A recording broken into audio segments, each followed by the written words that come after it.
Et bonjour à tous, j'espère que vous allez bien. Et comme promis, on se retrouve pour le débrief complet du sacre du Paris Saint-Germain dans cette Ligue des Champions 2025. Déjà, félicitations à tous les supporters parisiens. Après toutes les désillusions que vous avez endurées ces dernières années, vous avez amplement mérité d'être heureux. Donc profitez bien de ces instants de bonheur. En tout cas, dans cette vidéo, on reviendra sur cette finale incroyable. On va se repasser tous les moments forts du match avec des images. Et ensuite, dans un second temps, je vais vous présenter l'équipe type que vous avez élue à travers les différents sondages que je vous ai partagés ces derniers jours. Et pour finir, je ferai un bilan et je vous donnerai mon avis sur cette édition de la Ligue des Champions 2025. Bon, le décor est planté, on démarre tout de suite par le débrief en images, c'est parti. On commence avec les compos, et franchement, aucune surprise côté PSG, c'est exactement la compo à laquelle on s'attendait. La presse avait parlé d'un petit doute autour du poste d'ailier droit, certains voyaient Barcola titulaire, mais c'est bien Désiré Doué qui a été choisi pour débuter le match. Et côté Inter, même chose. Pas de réelle surprise non plus à part la titularisation de Pavard qui était incertaine car il n'avait pas joué depuis plus d'un mois, mais finalement il était préféré à Bissek qui était pourtant convaincant sur les derniers matchs. Maintenant, place au match. Ici on est au coup d'envoi, et comme face à Arsenal, sur l'engagement Vitinha envoie un long ballon en touche dans le camp adverse pour mettre la pression d'entrée de jeu et faire passer un message clair. On n'a pas peur de vous, et ce soir on va jouer notre jeu. Et effectivement ça va se confirmer dans les minutes qui suivent. Regardez la hauteur du bloc parisien, regardez où se situent Pacho et Marquinhos. Toute l'équipe de l'Inter est repliée dans ces 30 derniers mètres. Si vous prenez le temps de compter, les 10 joueurs de champ interistes sont visibles à l'image. Cela dit tout des intentions parisiennes en ce début de match. Et justement, ce but à la 11e minute résume parfaitement l'état d'esprit du PSG ce soir-là. Tout part d'une inspiration géniale de Vitinha. Ici, sur cette action, il va faire une passe sublime qui va transpercer la défense italienne pour trouver Désiré Doué dans la surface. Et là, ce qui est fort, c'est que Doué peut frapper. Je pense que 90% des joueurs l'auraient fait dans cette situation. Mais non, il va avoir la lucidité de transmettre le ballon à Hakimi, mieux placé et face au but, qui n'a plus qu'à conclure. 1-0 Paris. Ce premier but symbolise tout ce qu'on verra dans cette finale. De l'altruisme, de la maîtrise technique et un gros collectif. Et même après l'ouverture du score, les Parisiens ne desserrent pas l'étau, ils ne lâchent rien. Ils ne sont pas venus dans ce match pour reculer, le pressing reste intense, étouffant, chirurgical. Sur cette image, regardez l'attitude de Dembélé, regardez son body language et son regard. Sur cette phase de relance de l'Inter, il a l'air habité et déterminé comme jamais.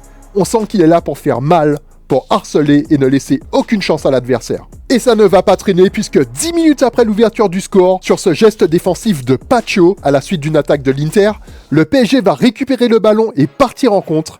Gvara va lancer Dembélé dans la profondeur, qui par sa vitesse et sa conduite de balle va faire reculer toute la défense interiste, avant d'effectuer une passe millimétrée pour trouver Désiré Doué à l'entrée de la surface de réparation, qui va contrôler puis frapper en première intention.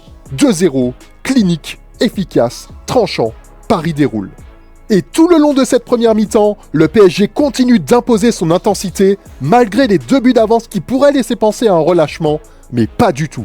Regardez cette séquence, une fois de plus le bloc parisien est ultra haut et étouffant à chaque relance. Et regardez une fois de plus Dembélé, quand je vous dis qu'il était possédé, ce ne sont pas des blagues. Voici un plan rapproché de l'image précédente, et on peut voir que sur chaque phase de relance interiste, il montrait une détermination assez incroyable au pressing.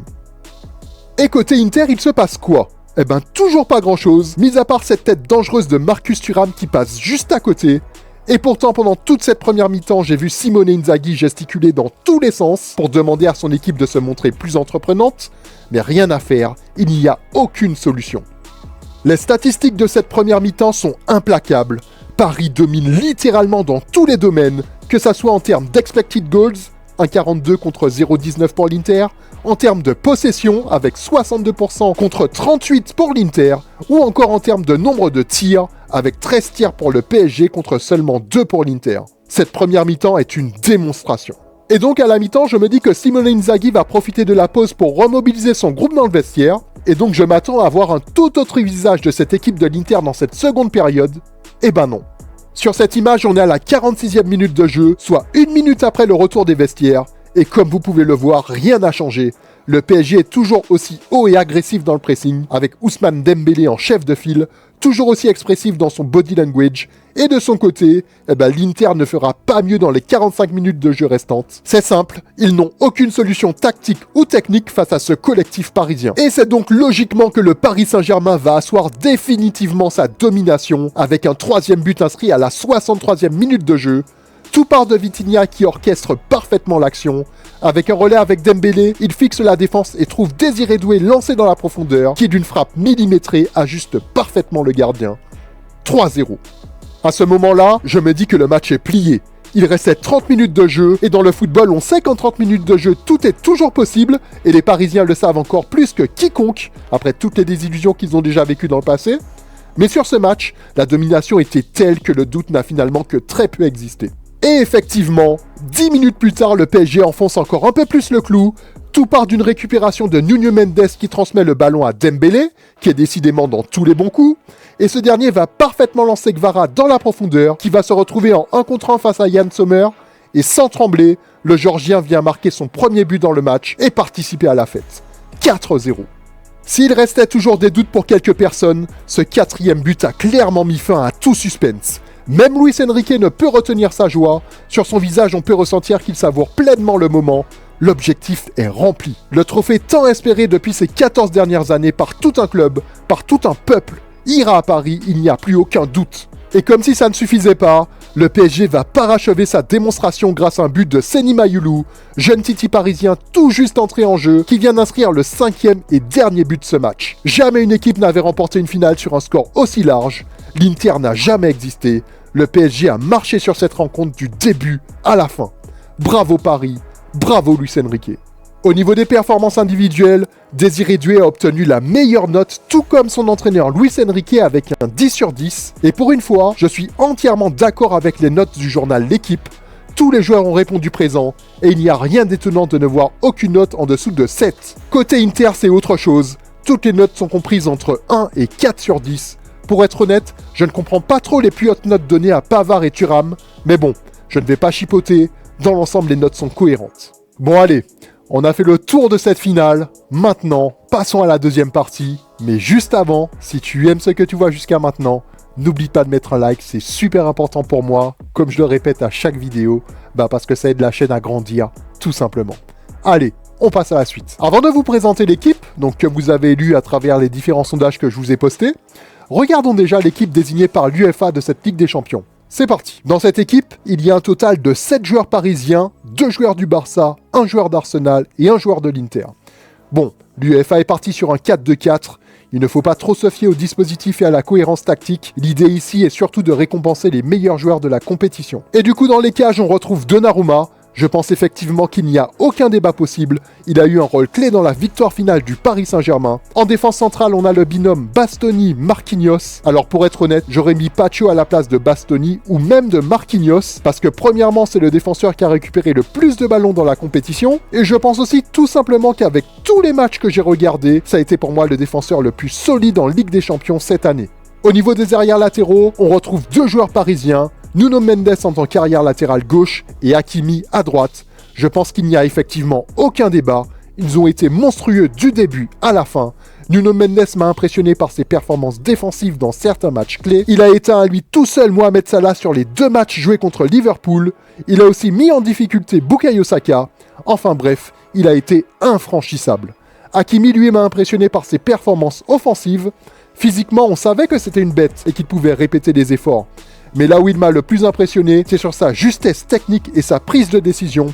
Je trouve qu'il a clairement passé un cap cette année. Au milieu de terrain, l'UEFA a choisi la paire Rice-Vitinha. Alors Vitinha, je suis complètement d'accord. Par contre, je ne sais pas ce que Rice fait là. Je suis sûr que s'il n'avait pas marqué ses 2 buts contre le Real, il serait absent de cette équipe parce que oui, les 2 coups francs qu'il a mis ont choqué toute la planète foot, mais dans ces 2 matchs contre le Paris Saint-Germain, il s'est fait manger par les milieux parisiens. Que ce soit Vitinha, João Neves ou Fabian Ruiz, ces 3 joueurs-là l'ont complètement mangé.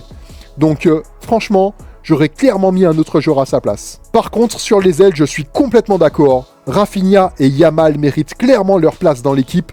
Et en attaque, je suis également d'accord avec la présence de Dembélé et Désiré Doué. Bon, maintenant qu'on a vu l'équipe type élue par l'UEFA, maintenant, il est temps de regarder la vôtre, celle de mes abonnés. Avant, je voulais vous remercier d'avoir participé au vote. Franchement, je trouvais ça plutôt cool. Et je pense que c'est quelque chose que je referai l'année prochaine. Donc merci encore à vous. Et alors, je sais pas si vous vous en rappelez, avant de balancer tous les sondages, je vous avais dit qu'on allait partir sur un 4-3-3. Et donc, je vous avais dit qu'il fallait prendre ça en compte au moment de voter. Donc, c'est parti. On regarde votre équipe. Allez, donc dans votre équipe, il y a 9 joueurs parisiens et 2 joueurs du Barça. Et pour être honnête, je trouve votre équipe monstrueuse. Je suis 100% d'accord avec chaque joueur que vous avez choisi. Donnarumma dans les cages, c'est logique.